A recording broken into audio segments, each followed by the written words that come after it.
গত বছরের আগস্টে ছাত্রজনতার অভ্যুত্থানে দেশ ছাড়তে বাধ্য হন স্বৈরশাসক হাসিনা।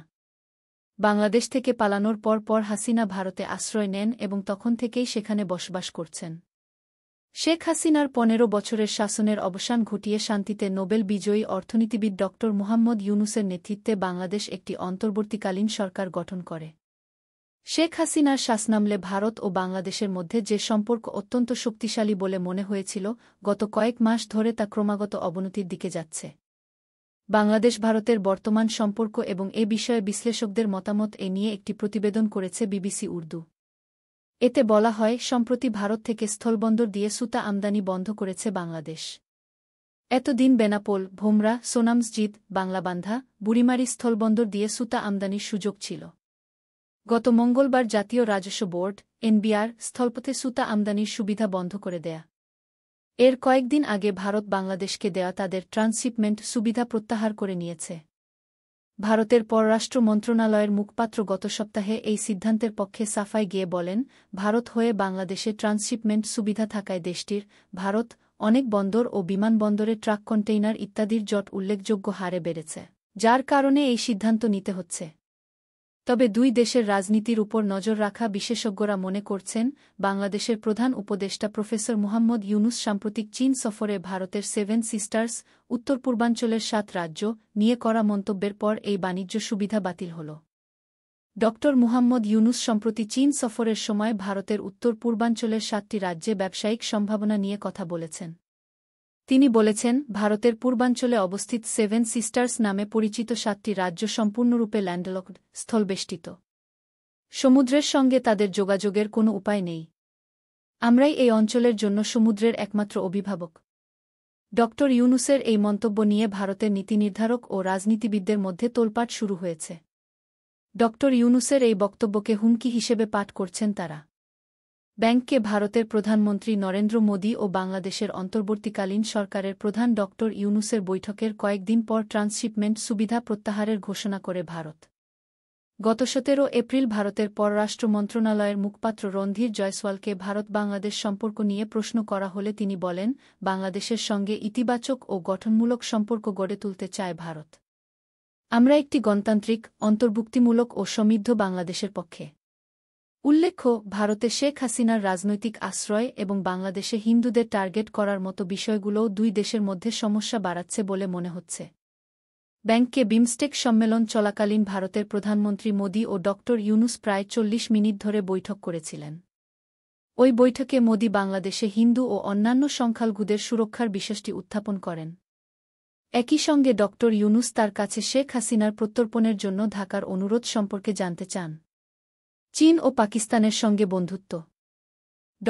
মুহাম্মদ ইউনূস সম্প্রতি চীন সফরের সময় ভারতের উত্তর পূর্বাঞ্চলের 7টি রাজ্যে ব্যবসায়িক সম্ভাবনা নিয়ে কথা বলেছেন। তিনি বলেছেন, ভারতের পূর্বাঞ্চলে অবস্থিত 7 সিস্টার্স নামে পরিচিত 7টি রাজ্য সম্পূর্ণরূপে ল্যান্ডলকড, স্থলবেষ্টিত।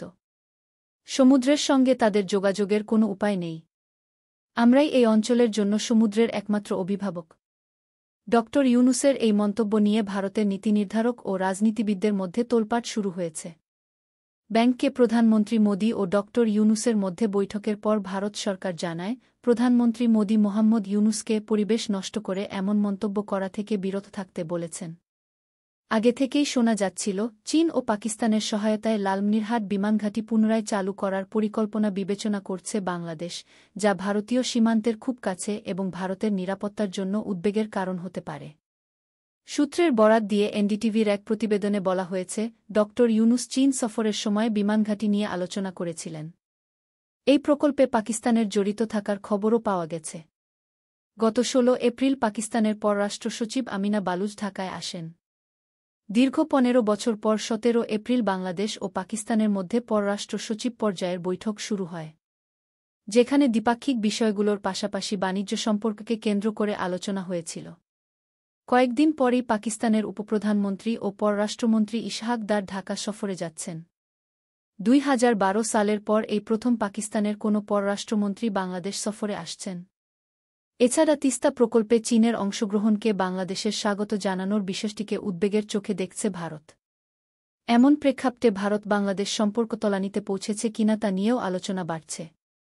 কয়েক সপ্তাহ আগে বিবিসি বাংলার সঙ্গে আলাপকালে ভারতের সঙ্গে বাংলাদেশের সম্পর্ক নিয়ে কথা বলেন ড ইউনূস।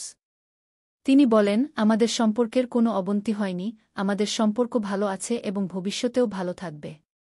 আমাদের খুব ঘনিষ্ঠ সম্পর্ক রয়েছে, আমরা একে অপরের উপর নির্ভরশীল। ঐতিহাসিকভাবে, রাজনৈতিকভাবে এবং অর্থনৈতিকভাবে আমাদের সম্পর্ক এত ঘনিষ্ঠ যে আমরা তাদের থেকে বিচ্যুত হতে পারি না। তবে একই সঙ্গে উদ্বেগের সম্ভাবনার কথাও স্বীকার করেছেন ড ইউনূস। ওই সাক্ষাৎকারে তিনি বলেন, বাংলাদেশ ও ভারতে মিথ্যা প্রচারণার কারণে কিছুটা ভুল বোঝাবুঝির সৃষ্টি হয়েছে। আমরা এই ভুল ধারণা দূর করার চেষ্টা করছি। বাংলাদেশের বর্তমান সরকারের কোনো বৈধতা নেই। বাংলাদেশে দায়িত্ব পালন করা সাবেক ভারতীয় রাষ্ট্রদূত বিনা সিকরি বলেন, শেখ হাসিনার বিরুদ্ধে বিক্ষোভ ছিল সরকার পরিবর্তনের আন্দোলন। এটা বোঝা জরুরি যে বাংলাদেশের বর্তমান সরকারের কোনো সাংবিধানিক বৈধতা নেই। ক্ষমতার এই পালাবদলের পর জামায়াতে ইসলামীসহ মুহাম্মদ ইউনূসের নেতৃত্বাধীন সরকারের ধরন অবশ্যই ভিন্ন। তারা ১৯৭১ সালের আগের পুরনো সম্পর্কে ফিরে যেতে যাচ্ছে, সেটা পাকিস্তান বা অন্য যে কোনো দেশের সঙ্গেই হোক। চীনের সঙ্গে বাংলাদেশের ক্রমবর্ধমান ঘনিষ্ঠতা নিয়ে বিনা সিকরি বলেন, বাংলাদেশ ও চীনের মধ্যে অতীতেও সম্পর্ক ছিল। বাংলাদেশ চীন থেকে সামরিক সরঞ্জাম পেয়ে আসছে এবং অর্থনৈতিক যোগাযোগ হয়েছে, এখানে নতুন কিছু নেই। তিনি বলেন, ভারতের জন্য গুরুত্বপূর্ণ বিষয় হল ভারতের নিরাপত্তা সীমা মেনে চলা। বর্তমানে বাংলাদেশে পাকিস্তানের গুরুত্ব বেশি। দিল্লির অবজারভার রিসার্চ ফাউন্ডেশনের স্টাডিজ অ্যান্ড ফরেন পলিসি বিভাগের ভাইস চেয়ারম্যান অধ্যাপক হর্ষ বি পন্থ বিএনপির উদাহরণ টেনে বলেন, অতীতেও বাংলাদেশে এমন সরকার ছিল যারা ভারত সম্পর্কে খুব একটা ইতিবাচক ছিল না। শেখ হাসিনা পুরোপুরি একপেশে শাসক ছিলেন এটাও বলা ভুল হবে। তার আমলেই চীন বাংলাদেশের সবচেয়ে বড় প্রতিরক্ষা অংশীদার হিসেবে আবির্ভূত হয়। তিনি ভারত ও চীনের মধ্যে ভারসাম্য বজায় রেখেছিলেন। তার মতে, যে কোনো দ্বিপাক্ষিক সম্পর্ককে দুদিকেই লালন করতে হয়। তবে এই মুহূর্তে মনে হচ্ছে ইউনূস প্রশাসন ভারতের প্রতি বিশেষ প্রতিযোগিতামূলক মনোভাব নিয়েছে। অধ্যাপক পন্থ বলেন, বর্তমানে বাংলাদেশের প্রশাসন এমন অনেকে চালাচ্ছেন যারা পাকিস্তানের সঙ্গে সম্পর্কোন্নয়ন নিয়ে বেশি তৎপর। তিনি বলেন, চীন এখন মুখ্য নয়, পাকিস্তান এখন বাংলাদেশে অনেক বেশি গুরুত্বপূর্ণ, যা অস্বাভাবিক। ভারত বাংলাদেশ সম্পর্কের কি অবনতি হয়েছে? তাহলে ভারত বাংলাদেশ সম্পর্ক খারাপ বলা কি ঠিক হবে? এমনটাই মতো অধ্যাপক হর্ষ পন্থের। তার মতে, দুই দেশের মধ্যে সম্পর্কের অবনতি হয়েছে। বাংলাদেশের নতুন প্রশাসন যেভাবে ভারতের সঙ্গে সম্পর্ক সামাল দিয়েছে, তাতে নিশ্চিতভাবেই সম্পর্কের ক্ষেত্রে অনেক টানাপোড়েন সৃষ্টি হয়েছে এবং দুর্ভাগ্যবশত এই মনোভাব পরিবর্তন করার কোনো ইচ্ছা তাদের আছে বলে মনে হয় না।